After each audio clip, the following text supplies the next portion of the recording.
पिछले शॉर्ट्स में जो मैंने बात किए थे उससे आगे बढ़ते हुए अगर मैं इसमें टॉपिक को आगे बढ़ाऊँ तो मेरा कहना ये था, जैसे उसमें मैंने कहा था कि जो लोग मास्टर और ग्रेजुएशन कर चुके हैं कॉलेज में उनको भी यूजीसी का मतलब नहीं पता, फिर पक्ष और प्रतिपक्ष की क्या ही बात करें। लेकिन ज़्यादातर लोग जो इसका विरोध कर रहे हैं उन्होंने इस पीडीएफ को, इस नियम को पढ़ा है, उसमें जो आपत्तिजनक उनको लगा तो उन्होंने विरोध किया। आपत्ति क्या था? आपत्ति ये था कि उसके अंदर एक इक्वलिटी कमेटी बनाने की बात की गई थी, जिसमें मेरा जो मानना है उसमें क्या था कि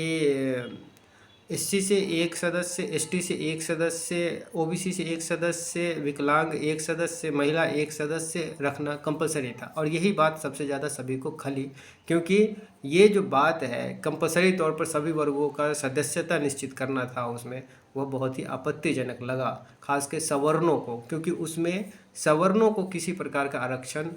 कंपलसरी तौर पर रखना नहीं था। हालांकि वो महिला सवर्ण हो सकती थी, वो हैंडीकैप सवर्ण हो सकता था, 2 सदस्य जो टीचर नहीं होना था, समाज से लेके आना था, वो सवर्ण हो सकता था, कोई भी हो सकता था। लेकिन उनको आपत्ति लगा कि इस तरीके से तो उसमें जो 8 सदस्य लगभग होंगे उसमें से 5 तो उसी कैटेगरी के हैं जिनके साथ भेदभाव होता है फिर फ़ायदा क्या होगा? फिर तो जब निर्णय लेने वाली बात होगी तो उनको इंसाफ ही मिल जाएगा।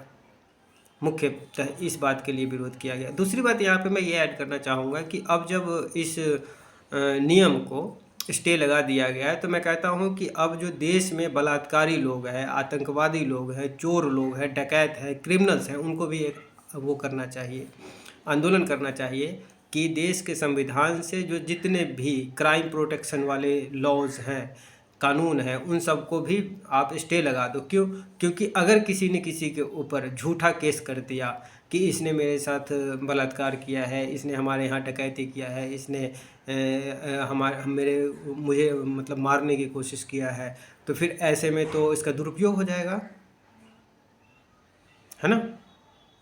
क्योंकि सुप्रीम कोर्ट में जहाँ तक मैं समझता हूँ सिर्फ इसी प्रकार के एक्सक्यूज़ दिए गए हैं कि यह जो नियम है वह स्पष्ट नहीं है और कोई इसका दुरुपयोग कर सकता है। तो इस संदेह से कि कोई नियम का दुरुपयोग कर सकता है, अगर एक नियम जो कि किसी के साथ होने वाले अत्याचार के खिलाफ बनाया गया था, अगर उस नियम को स्टे लगाया जा सकता है तो ऐसे तमाम नियम और कानून को स्टे लगा दिया जाए जो किसी भी आरोपित को या किसी भी शोषक वर्ग को, किसी भी क्रिमिनल को सज़ा देने के लिए बनाई गई है, क्योंकि उन सब का दुरुपयोग होता रहा है और हो रहा है और इसका हमेशा अंदेशा भी बना रहेगा कि उसका दुरुपयोग होगा। तो लगाइए सब पे स्टे, यह मेरी मांग समझिए, मेरा यही सोच है।